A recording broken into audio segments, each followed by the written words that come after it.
Assalamualaikum, salam guru penggerak. Saya Luciana, CGP Angkatan 9 dari Kota Banda Aceh, yaitu dari SD Islam Qur'ani Banda Aceh. Kali ini saya akan memaparkan aksi nyata pada modul 1.4 pada budaya positif. Perkenalkan, fasilitator saya Ibu Ernawati SPD MPD dan pengajar praktik saya Ibu Novianti SPD. Ini adalah diseminasi budaya positif di SD Islam Qur'ani pada hari Kamis 19 Oktober 2023. Selamat menyaksikan. Wassalatu wassalamu ala asyrafil anbiya'i wal mursalin sayyidina Muhammad wa ala alihi washabihi ajma'in. Amma ba'd. Puji beserta syukur marilah sama-sama kita sanjung sajikan. Alhamdulillah hari ini kita telah diberi kesempatan oleh dan juga rahmat diberikan oleh Allah Subhanahu wa taala kepada kita, sehingga alhamdulillah pada hari ini kita dapat mengikuti kegiatan diseminasi guru penggerak. Dan dalam hal ini nanti akan disampaikan oleh Ibu Luciana yang nanti akan sama-sama kita dengar. Salawat beriringan salam pada sama-sama kita sanjung sajikan kepada Tuhan alam Nabi besar Muhammad sallallahu alaihi wasallam yang telah membawa kita semua dari alam jahiliyah kepada alam Islamiyah. Baik, terutama sekali yang terhormat pada Ketua Yayasan Al-Azhar yang alhamdulillah pada hari ini telah membersamai kita, dan juga yang saya hormati kepada Kepala Sekolah SD Islam Qur'ani beserta seluruh Dewan Guru dan juga staf yang pada hari ini telah berkumpul tentunya dalam mengikuti acara diseminasi guru penggerak dengan tema budaya positif. Oke, Bapak Ibu sudah siap ikuti kegiatan ini? Ya. Oke. Baik, waktu dan tempat kami persilahkan kepada Ibu Luciana. Oh, maaf, pertama kali kita akan dengarkan sedikit arahan, yaitu langsung disampaikan oleh Ketua Yayasan Al-Azhar 99. Kami panggilkan kepada Bapak Zainuddin Jamal, sudah mengambil tempat. Bismillahirrahmanirrahim. Assalamualaikum warahmatullahi wabarakatuh. Waalaikumsalam warahmatullahi wabarakatuh. Kami syukur kepada Allah Subhanahu wa taala. Salawat kepada Nabi Rasulullah sallallahu alaihi wasallam. Yayasan Al-Azhar 99 Banda Aceh berterima kasih dan sangat mendukung program-program yang dilaksanakan di sini, yang mana ini terkait dengan peningkatan kompetensi guru di masing-masing sekolah. Kami sangat mengapresiasi kegiatan di SD Islam Qur'ani pada Aceh ini, yang mana kami harapkan bermanfaat bagi seluruh guru dan tekniknya. Dan kami harapkan semakin banyak guru di SD Islam Qur'ani yang akan menjadi guru penggerak nantinya. Era sekarang memang era guru penggerak. Tidak ada lagi guru yang digerakkan, tapi guru penggerak. Kemudian memberi imbas kepada guru dan sekolah mereka. Kualitas terhitung bagaimana dia bisa bergerak.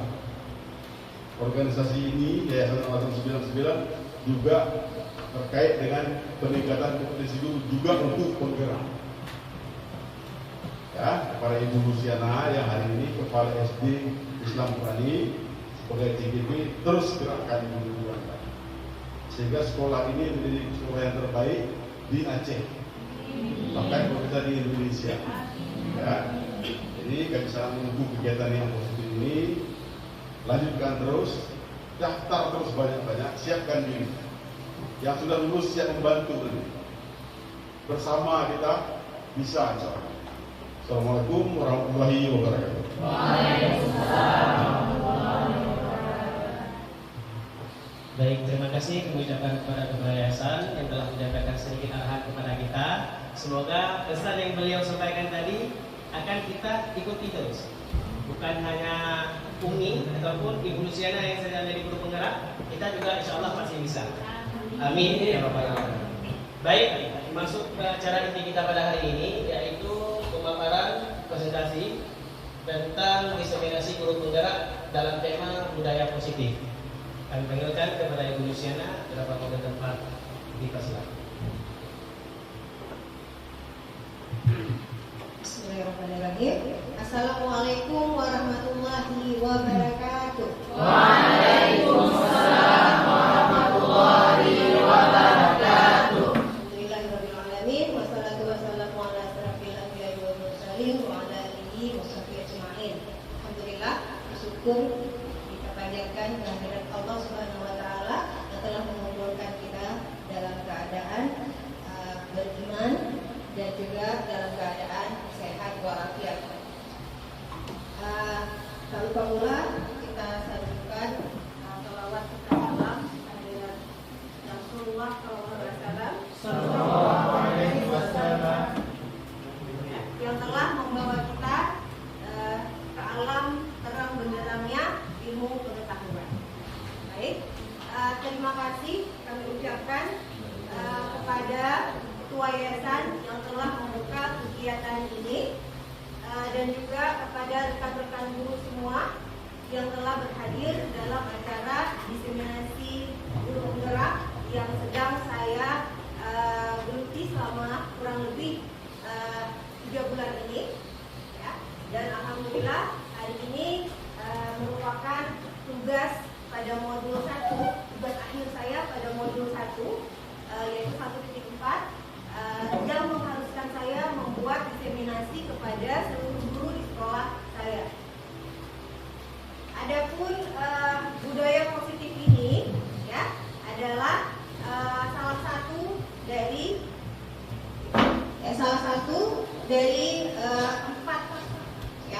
empat judul modul yang terdapat di modul 1. Oke, baik. Bapak Ibu semuanya, apakah semuanya hari ini sudah siap untuk menerima ilmu-ilmu baru? Ya, alhamdulillah. Nah, baik. Dalam diseminasi ini kita juga akan membuat suatu kesepakatan, ya, kesepakatan kelas, ya, di mana nantinya kesepakatan ini juga akan terus kita pelajari dalam modul yang akan saya bawakan ini.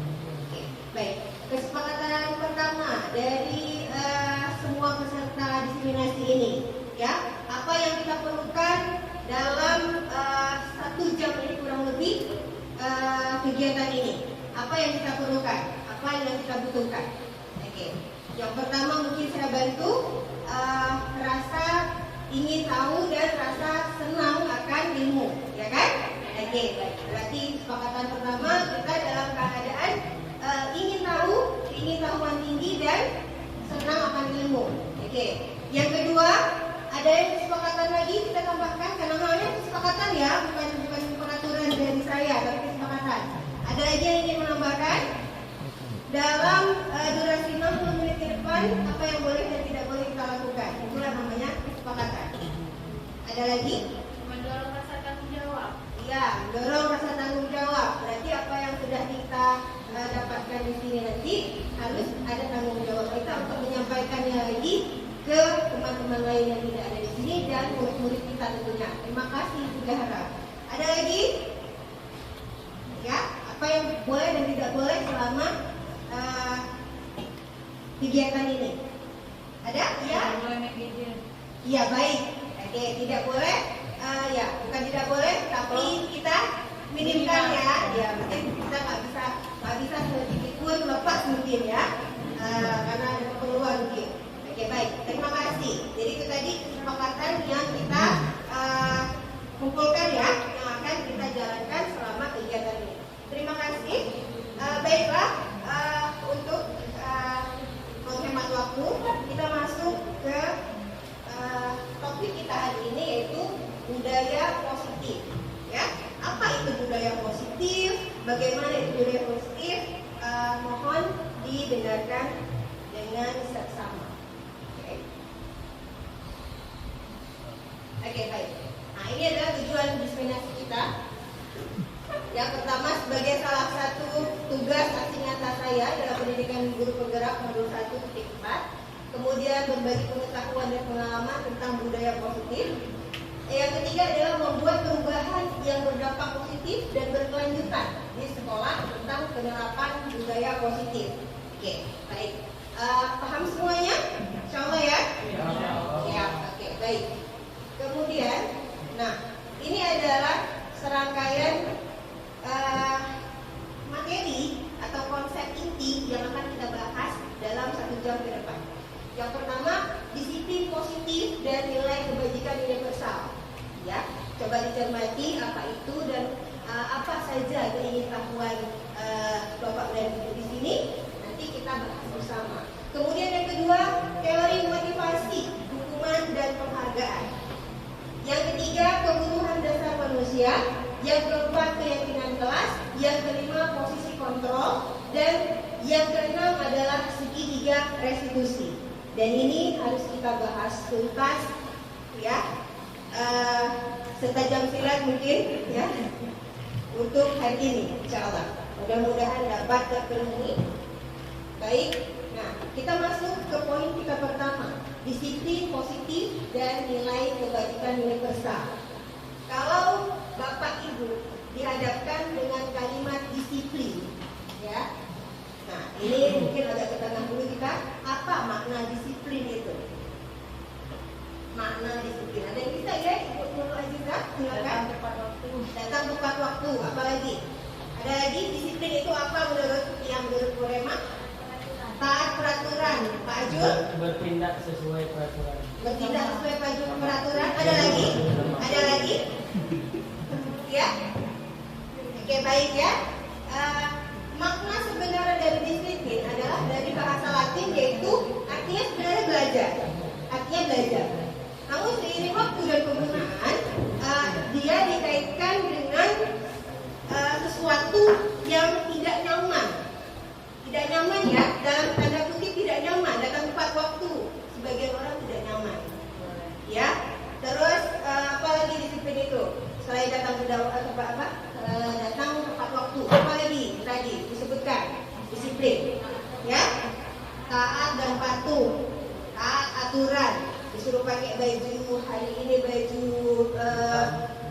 sedati, jilbab sedati. Ya.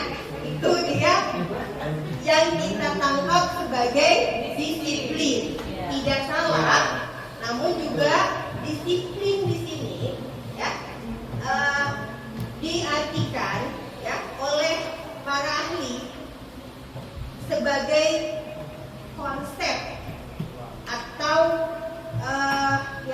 konsep atau pengetahuan tentang mental seseorang ya untuk berbuat sesuatu ya dengan kesadarannya sendiri ya tanpa imbalan atau hukuman. Itu sebenarnya dalam kaidah kita lagi ya, kita kaitkan lagi dengan syariat kita Islam, itu di atas apa ya namanya, setelah beriman bertakwa. Kita tahu apa yang dilarang dan apa yang disuruh. Nah, itu patuh ya, taat. Berarti orang yang bertakwa itu yang meninggalkan yang dilarang, membuat yang disuruh. Nah, inilah dia. Jadi sangat dekat dengan itu. Paham? Nah, ada tambahannya lagi. Kalau cuma takut akan ancaman hukuman dan karena ingin dihargai atau dikasih hadiah, itu namanya bukan disiplin atau itu namanya bukan takwa. Paham? Jadi kita buat ini ya, perbandingan yang relevan sesuai dengan agama kita. Nah, jadi bagaimana tingkat disiplin itu? Disiplin itu kalau ya ini disiplin benar-benar disiplin. Kalau peraturan itu dibuat atas dasar kebutuhan dia sendiri. Nah, jadi ada tanggung jawab mental. Bukan karena dia takut dimarahin guru, ya, bukan karena dia ingin jadi juara, tapi memang tanggung jawab dirinya sendiri karena dia menghargai dirinya sendiri sebagai manusia. Juga begitu sandingannya tadi dengan bertakwa. Seandainya, pernah nggak ya? Seandainya tidak dibuat, Allah tidak membuat neraka dan Allah tidak membuat surga, apakah kita tetap akan beramal baik? Untuk apa kita beramal mahasiswa yang masih level bawah, dia bilang iya betul. Kalau Allah nggak buat neraka, Allah nggak buat surga, kita maksudnya ya akan asal-asalan. Tapi balik lagi ke disiplin tadi. Kok bisa orang disiplin juga nggak ada hadiahin? Nah, jadi seandainya pun ada seorang ulama pernah berkata, seandainya pun tidak dikasih hadiah, tidak sebuah surga, maka aku akan melaksanakan ibadah untuk Rabbku, karena yang aku inginkan bukanlah surga, tapi keridhaan Rabbku. Paham dari sini? Paham ya? Nah, jadi ada tujuan, ada goal gitu. Paham ya? Oke. Nah, kita masuk ke teori kontrol tadi. Maaf. Ya, ke teori kontrol tadi. Nah, coba. Disiplin itu erat kaitannya dengan pengontrolan. Teman-teman, guru semua, coba ada satu orang yang menggenggam tangan, coba semuanya di tengah genggam tangan satu aja. Yang ini genggam tangan satu, genggam tangan satu. Kepala ya, kepala. Nah, yang di sebelahnya, tolong rayu, bujuk, buka, minta buka genggaman tangan ini. Ini di dalam genggaman tangan ini ada sesuatu yang kita nggak boleh buka nih. Nah, coba teman di sampingnya rayu bagaimana caranya dengan kata-kata bijak, dibujuk baik-baik. Bisa? Ya, mau dibuka? Ada yang mau dibuka? Ada yang mau buka? Ya, alhamdulillah. Ustaz Ajul mau membuka. Alasan Pak Ajul untuk membuka? Karena Abi menghargai, katanya salam. Ya, berarti cara membuka bagus, masuk akal. Oke ya? Ada yang nggak mau buka nggak? Ada yang belajar mau buka ada nggak? Ada? Ada? Iya, oke. Oke, bagus.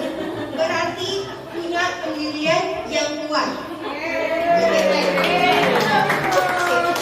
Nah, di sini kita melihat, perhatikan baik-baik. Siapa yang bisa mengontrol murid kita? Tadi diibaratkan kalau genggaman tangan itu adalah sikap murid, ya.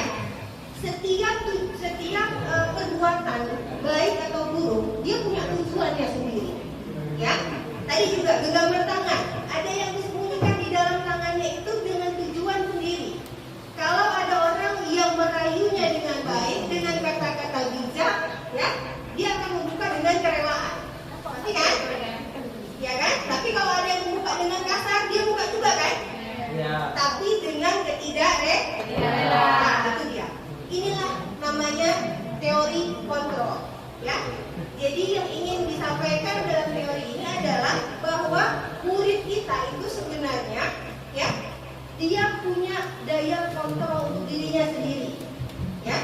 Kita gurunya hanya membimbing, memberikan arahan, ya. Bahkan orang dewasa itu tidak punya hak untuk memaksakan kehendak kepada anak-anak, ya. Walaupun dia memakai hukuman, walaupun dia memakai imbalan, ya. Jadi itu yang perlu dicatat, ya.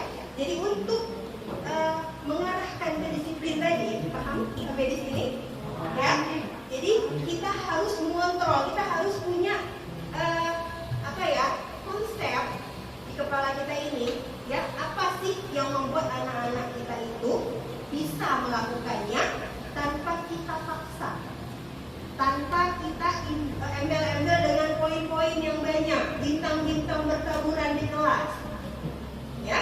Jadi dengan kesadarannya sendiri. Oke, paham sampai di sini? Kita menuju ke nilai kebajikan. Nah, dari dua materi tadi, makna disiplin, teori kontrol. Nah, ini ada ujung-ujungnya ke nilai kebajikan. Apa itu nilai kebajikan?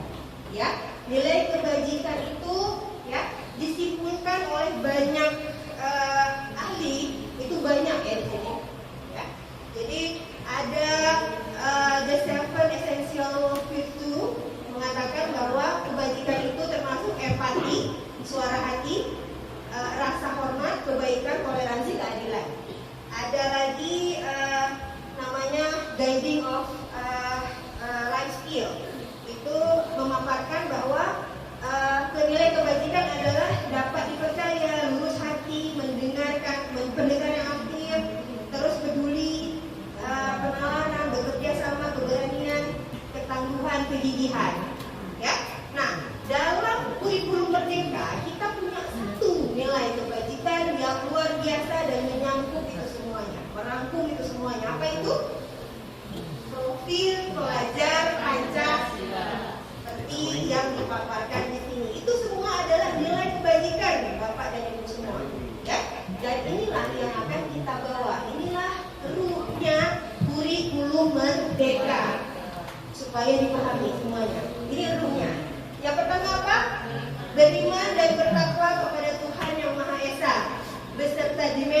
dan elemennya. Harus dihafal semuanya ya. Udah dihafal belum? Udah dihafal belum? Oke. Baik, alhamdulillah. Kemudian ada mandiri beserta dimensi dan elemennya. Itulah nilai-nilai kebajikan. Bernalar kritis, gotong royong, kreatif, dan berkebinekaan global. Sampai di sini paham? Paham ya? Oke. Nah, jadi kalau ada anak-anak yang suka telat datangnya dan kita mau tertibkan, disiplinkan menjadi suatu nilai-nilai kebajikan, berarti kita harus membuat nilai kebajikan itu di kelas kita semuanya. Ini PR buat kita semua. Yang pertama tadi, ya, menghargai waktu. Nah, itu nanti lihat di elemen mana menghargai waktu. Ada di mandiri, ya. Di mandiri itu ada elemennya, menghargai waktu, ya. Terus apa lagi? Nah, jadi itu yang kita gaung-gaungkan ke anak-anak, ya. Berarti kalau menghargai waktu, berarti datangnya tepat, cepat. Nah, kalau datangnya cepat, berarti nanti kita dapat ilmunya senang dalam keadaan yang memang menerima ilmu itu. Oke, ya. Terus tidak mengganggu teman. Kalimat tidak mengganggu teman, kebajikannya apa? Nilai kebajikannya apa? Menghargai, menghormati orang lain. Ada di nilai kebajikan beriman dan bertakwa, yaitu akhlak kepada manusia. Paham ya? Paham sampai di sini? Oke, baik. Nah, kita lanjutkan ke slide berikutnya, yaitu teori motivasi, hukuman, dan penghargaan. Baik, seperti yang tadi sudah kita bahas, ya, ada motivasi untuk mengontrol itu. Ada yang dari motivasi internal, yaitu untuk menghindari ketidaknyamanan atau hukuman. Ada lagi untuk mendapatkan imbalan atau penghargaan orang lain. Ya, ini masih motivasi eksternal dari luar. Nah, yang kita sangat harapkan adalah motivasi internal untuk menjadi orang yang mereka inginkan dan menghargai diri sendiri dengan nilai-nilai yang mereka yakini. Nah, jadi kalau tidak berbohong, ya. Jadi apa lagi? Jujur, tidak berbohong, tanggung jawab. Jadi meletakkan buku, misalnya kayak tadi ada buku yang masih berserakan, itu berarti dia tidak memiliki nilai kebajikan tanggung jawab. Paham ya? Paham sampai di sini? Paham. Nah, hukuman dan penghargaan. Setelah saya mempelajari teori motivasi ini, ya, saya ngeri-ngeri juga nih memberikan penghargaan, ya, karena penghargaan disebutkan oleh Diane Gossen, ya, dalam bukunya, itu penghargaan bisa jadi sebuah hukuman, ngerti kan? Nah, kenapa penghargaan bisa jadi sebuah hukuman?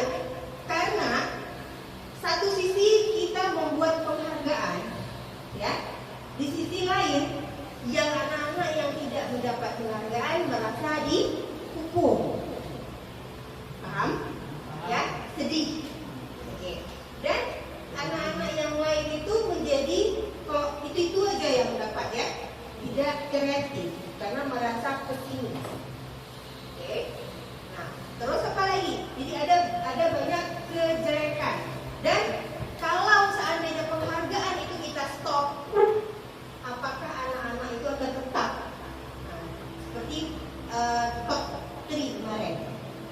Kalau nggak ada dikasih penghargaan, anak-anaknya kayaknya slow deh kepalanya. Nah, jadi bagaimana? Kita harus memastikan bahwa boleh diberikan prestasi, tapi kita tanamkan di anak-anak bahwa ini adalah untuk mereka. Ya, jadi ini berkelanjutan. Seandainya pun tidak ada, mereka akan melakukannya. Paham sampai di sini? Paham. Oke. Sepertinya sudah pada ngantuk, bisa bangun semua dulu. Ya. Oke.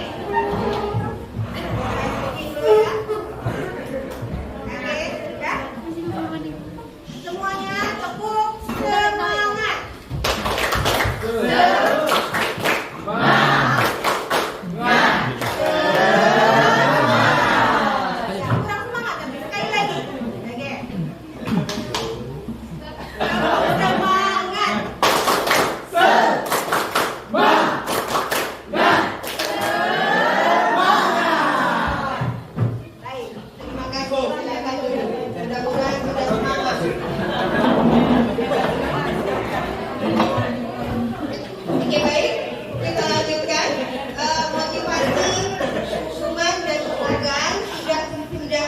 dipahami? Kita tidak berlama-lama di sini. Kita lanjutkan ke kebutuhan dasar manusia. Kebutuhan dasar manusia dirangkumkan dalam 5. Perhatikan baik-baik. Bertahan hidup. Bertahan hidup, kasih sayang atau rasa diterima, penguasaan, kebebasan, kesenangan. Oke. Nah, kalau ada anak di kelas kita yang malas-malesan, pagi-pagi udah malas nih, pagi-pagi udah bikin banyak tingkah nih, bikin kita kesel, ya. Nah, kita nggak tahu bahwa mungkin ada ada proses yang tidak dipenuhi dalam kebutuhan dasarnya. Apa? Mungkin dia belum makan, mungkin dia lapar, mungkin baru dimarahin sama orang tuanya. Ya, paham? Iya, atau iya lagi jajan lupa jadi ketinggalan bekal. Nah, jadi kita penuhi dulu kebutuhan dasar anak-anak kita dulu. Jadi yang pertama kita lakukan depan kelas itu kita buat dulu mereka senang berada di kelas. Paham? Nah, jadi ditanyakan dulu apa sudah makan. Nah, ini sekarang ibu bapak sudah makan? Sudah ngopi? Belum ya? Yang belum ngopi ya? Oke, baik. Nah, tadi udah makan berarti udah ada unsur kebutuhan dasar manusianya sudah dipenuhi ya tadi ya. Kemudian kasih sayang dan diterima. Nah, kasih sayang dan diterima. Kayak seperti tadi, ada anak yang bete, ya, ada anak yang cari perhatian. Nah, apa kebutuhan dasar yang dia belum penuhi tadi itu? Mungkin tadi dimarahin seperti tadi ya, atau ada temannya yang nggak mau kawan lagi, berarti tidak diterima. Oke, jadi kita harus punya link atau apa ya istilahnya ke anak-anak itu. Jadi yang pertama dibangun untuk kelas itu bukan seorang guru yang pintar, bukan seorang guru yang menguasai IT yang luar biasa, tapi seorang guru yang menguasai kelas. Ya, anak per anak. Paham maksudnya? Kenapa dia? Apa kebiasaannya di rumah? Bagaimana orang tuanya mendidiknya? Apa motivasi orang tuanya yang menyekolahkan dia di sini? Itu ya. Oke, paham? Kemudian penguasaan. Kenapa dia nggak mau masuk ya? Kalau pelajaran saya ya, kalau di tahfiz itu lari-lari aja ya dia ya. Kenapa? Ternyata dia kurang penguasaannya di tahfiz. Ya. Nah, antara dua dengan dia tidak senang ada kesenangan. Nah, bagaimana kita munculkan agar dia itu menguasai materi? Karena nggak suka nih bahasa Arab susah. Nah, jadi itu PR gurunya kan tentunya. Bagaimana dia bisa menguasai dengan baik dengan pembelajaran yang menarik dan menyenangkan. Paham ya? Kemudian kebebasan. Dia disuruh nari, tapi memang cekang nggak bisa nari. Ya, kan nggak mungkin ya. Dia bebas, saya nggak mau nari. Nah, jadi kemarin ada satu kasus kan di perpisahan yang lalu, ada anak yang memang nggak tahu mau kemana tuh. Jadi udah dibuat nari nggak masuk, salawat nggak masuk, kemana-mana masuk. Akhirnya terbentuklah angklung dan mereka senang, ya. Suka pukul-pukul, karena memang kebetulan anaknya juga yang di sini memang gembira semua, ya, lari, suka suara-suara, ya. Jadi alhamdulillah mereka menemukan kebebasannya di sini. Dari ini kita belajar bahwa anak-anak itu punya satu bakat tertentu, jadi spesifik dia memang dia nggak suka ini, nggak bisa dipaksa, ya. Jadi kita arahkan saja sebagaimana Hajar Dewantara mendefinisikan pendidikan itu adalah menuntun segala kodrat yang dimiliki oleh anak menuju kebahagiaan dan keselamatannya sebagai manusia dan sebagai bagian dari masyarakat. Itu dia tujuan pendidikan sebenarnya ya. Jadi membuat bahagia dan sukses. Makanya jangan disusahin anak lah, gitu ya istilahnya ya. Nah, jadi tapi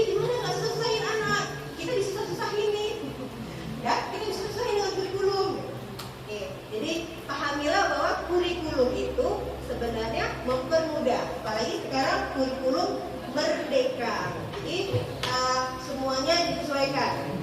Jadi ada capaian tertentu yang nggak mesti harus tuntas di kelas 1. Seperti itu ya. Baik. Nah kemudian tadi kesenangan, senang. Ya, dia senang sekolah di sini. Dia senang menghafal. Dia senang pelajaran matematika, itu modal. Masalah dia bisa itu nomor 12. Paham ya? Nah, jadi bedakan senang sama pintar. Ya. Oke. Misalnya ada seorang guru, saya senang jadi guru. Walaupun nilai saya ke belakang jeblok-jeblok itu. Saya nggak pintar, tapi saya senang jadi guru. Nah, itu adalah modal. Ya. Itu juga dengan berkaitan dengan minat dan bakat. Kemudian kita lanjutkan lagi. Ya, nah ini dia tadi. Kita masuk ke keyakinan kelas. Ya, pertama apa yang kita buat dari keyakinan kelas, keyakinan sekolah? Pertama adalah guru berperan dalam mewujudkan terbentuknya keyakinan sekolah atau kelas dengan adanya kesepakatan kelas antara guru dan murid. Ingat ya, kesepakatan. Sekali lagi kesepakatan. Kenapa harus kesepakatan? Karena kita ya tidak bisa memaksakan. Peraturan dan tata tertib saja sekarang tidak boleh dikeluarkan secara sepihak, tapi harus dikomunikasikan dua arah antara murid dan guru. Tujuannya tadi apa? Supaya disiplinnya jalan. Disiplinnya muncul dari diri anak-anak sendiri. Paham ya? Oke, baik. Kemudian keyakinan sekolah berupa pernyataan universal yang mudah diingat, dipahami dan terus diterapkan dalam lingkungan sekolah. Jadi kata-katanya universal ya tadi, tanggung jawab, ya kan, menghargai waktu, menghormati dan menghargai teman. Nah, seperti itu. Itu keyakinan kelas. Dan yang sekarang harus kita buat. Paham? Itu PR ya untuk semua kita nih. Maksud saya keyakinan sekolah, nanti saya buat keyakinan sekolah, ya. Berarti guru harus menghargai waktu, Nah, apalagi yang lainnya, ya, mengutamakan kepentingan umum daripada kepentingan pribadi. Nah, seperti itu, oke. Dan lain sebagainya. Paham? Bisa kita insya Allah buat ini? Ya, perlu nggak kita buat? Perlu sekali? Ya, perlu sekali berkali-kali. Baik, alhamdulillah.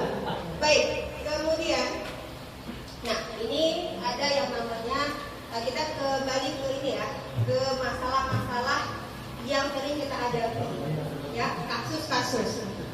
Di mana posisi kita sebagai seorang guru? Ya, ada yang penghubung, pembuat rasa bersalah, teman, pemantau, dan manajer. Oke, untuk selanjutnya kita buat dulu, kita nonton dulu yang ini ya.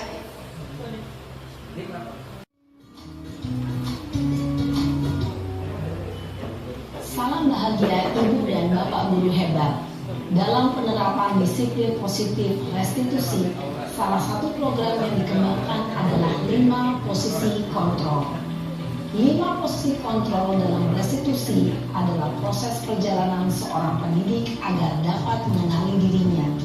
Pada video kali ini, kita akan membahas tentang 5 posisi kontrol yang dikembangkan oleh Diane Goshen dan contoh penerapannya.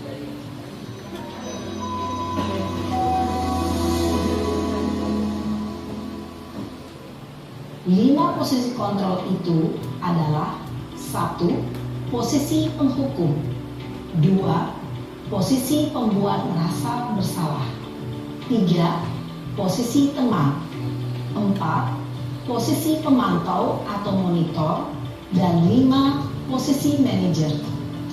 Untuk lebih memahami kelima posisi tersebut, mari kita saksikan kasus Naren yang terlambat hadir 20 menit di sekolah dan melihat bagaimana kelima posisi kontrol dalam menghadapi masalah tersebut.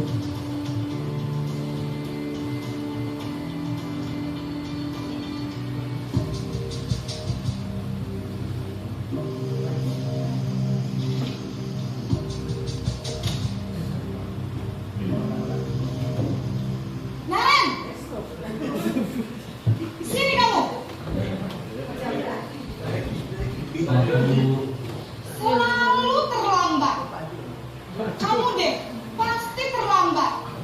Maaf Bu, saya Apa coba?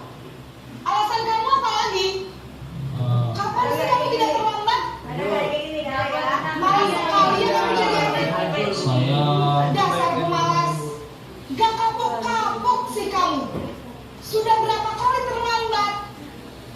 Sana, kamu keliling lapangan basket 2 kali. Kenapa saya harus ke lapangan basket Bu? Kenapa? Kamu melawan ibu? Berani-beraninya jawab. Sudah terlambat, masih berani jawab pula. Sekarang, keliling lapangan basket 5 kali sekalian. Biar kapok. Cepat. Pergi sana ke lapangan basket.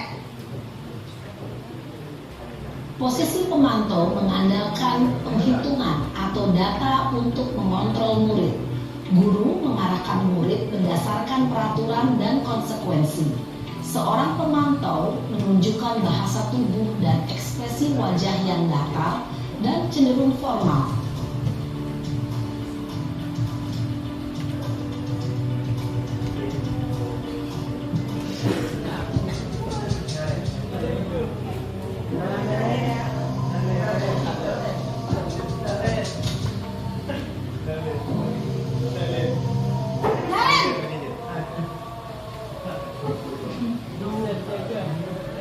Selamat pagi Bu. Selamat pagi, Naren. Maaf Bu, saya terlambat.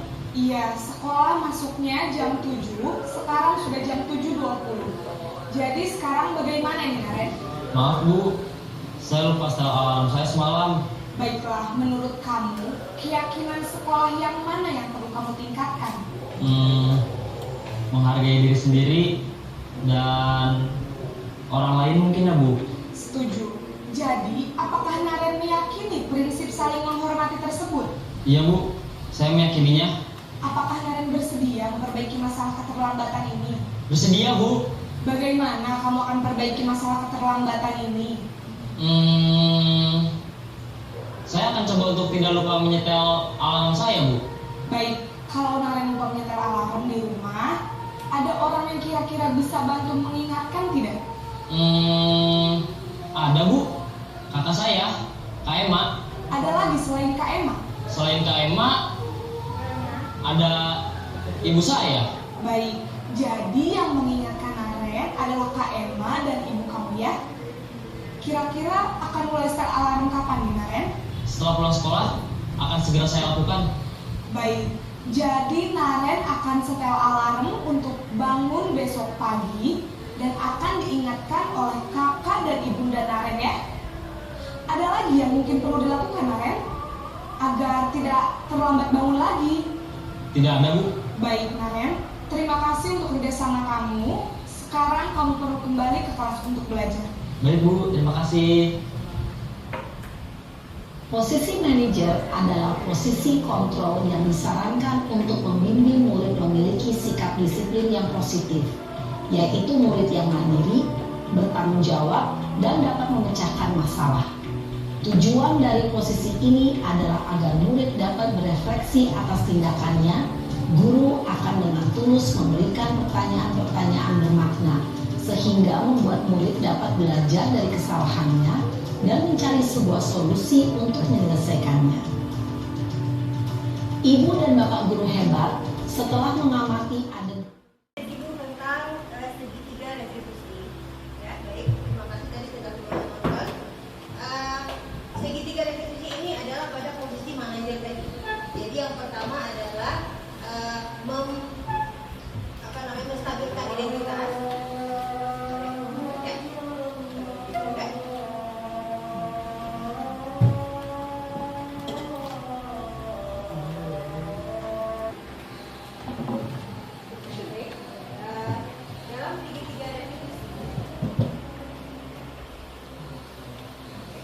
Dalam segitiga retribusi ada 3 tahapan. Yang pertama menstabilkan identitas. Di bawah ini namanya menstabilkan identitas. Ya, tadi ditanyain dulu. Anaknya tadi dari merasa bersalah menjadi dia kurang merasa bersalahnya. Dari identitas gagal ke identitas sukses.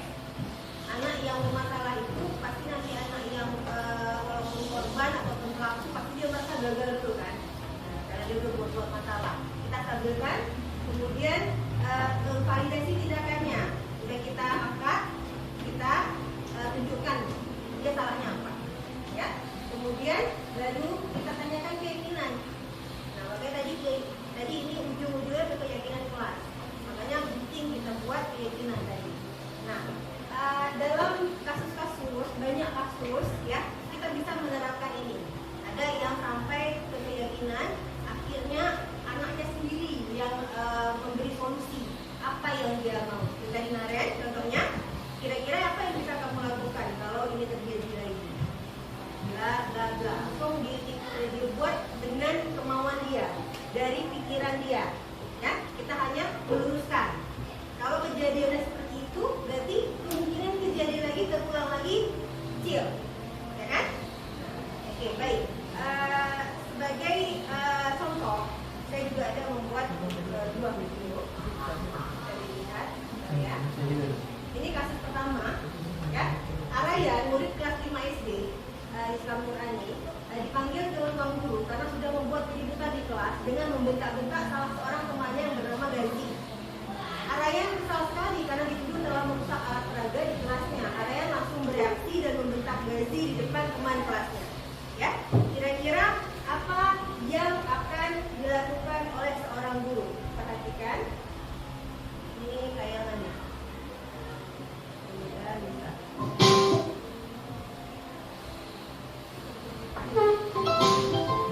Apa yang terjadi, Ryan? Ibu lihat kamu kesal sekali hari ini. Ya Bu, siapa yang kesal? Saya dulu Gazi merusak lobby di kelas. Padahal saya hanya lobby yang jatuh ke lantai dan jatuh lagi. Masa saya yang dituduh merusaknya, yang kesal saya. Oh, wajar kamu kesal. Kalau ibu jadi Ryan, mungkin akan bersikap seperti itu. Untung tidak bersikap lebih dari itu, ya. Ya Bu, kesal tadi. Saya bentak Gazi itu lebih parah. Padahal sudah kesal saya. Membentak saja kamu sudah dipanggil di kantor, apalagi lebih parah dari itu, ya. Nah, apakah dengan membentak Gazi kamu bisa membuktikan bahwa kamu tidak bersalah, atau malah lebih kacau? Coba pikirkan lagi. Ya Bu, seharusnya tadi saya jelaskan baik-baik kepada Gazi bahwa saya hanya menggunakan lobby jatuh ke lantai yang sudah rusak. Saya malah langsung membentak-bentaknya. Saya tidak seperti itu tadi Bu. Iya, padahal Gazi tadi sudah meminta maaf karena sudah menuduh Ryan tadi. Nah, berarti Raya sudah tahu kan kekeliruannya? Nah, kira-kira apa yang akan Raya lakukan jika hal ini terjadi lagi? Kamu saya pasti akan segera meluruskan masalahnya dengan baik, tidak langsung minta. Nah, baik. Kalau begitu, Gazi dan Raya, kalian saling memaafkan. Ya Bu. Iya, semoga hal ini tidak terjadi lagi, ya. Terima kasih. Terima kasih.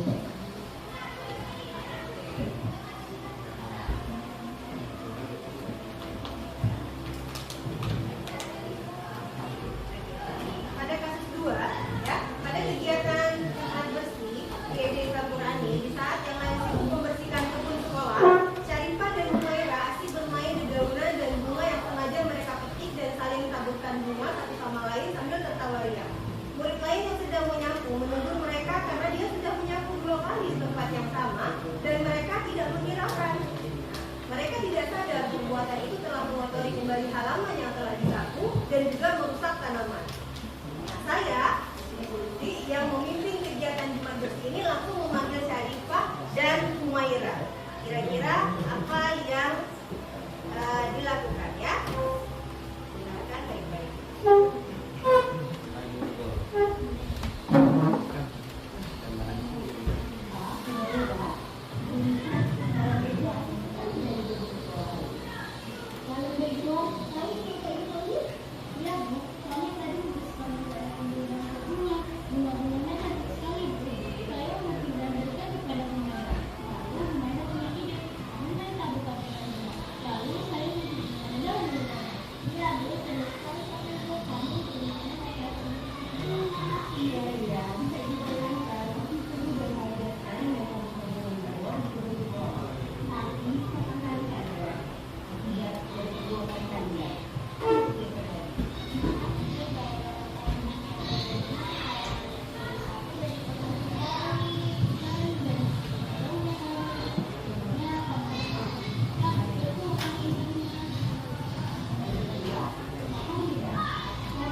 hilang.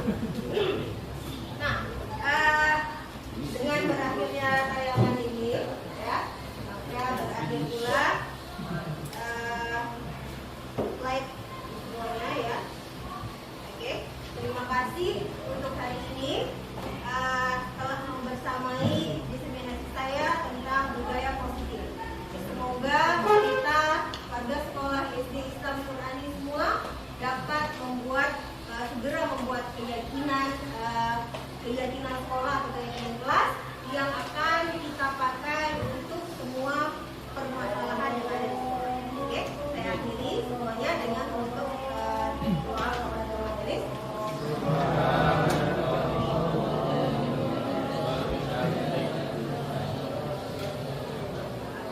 Assalamualaikum warahmatullahi wabarakatuh.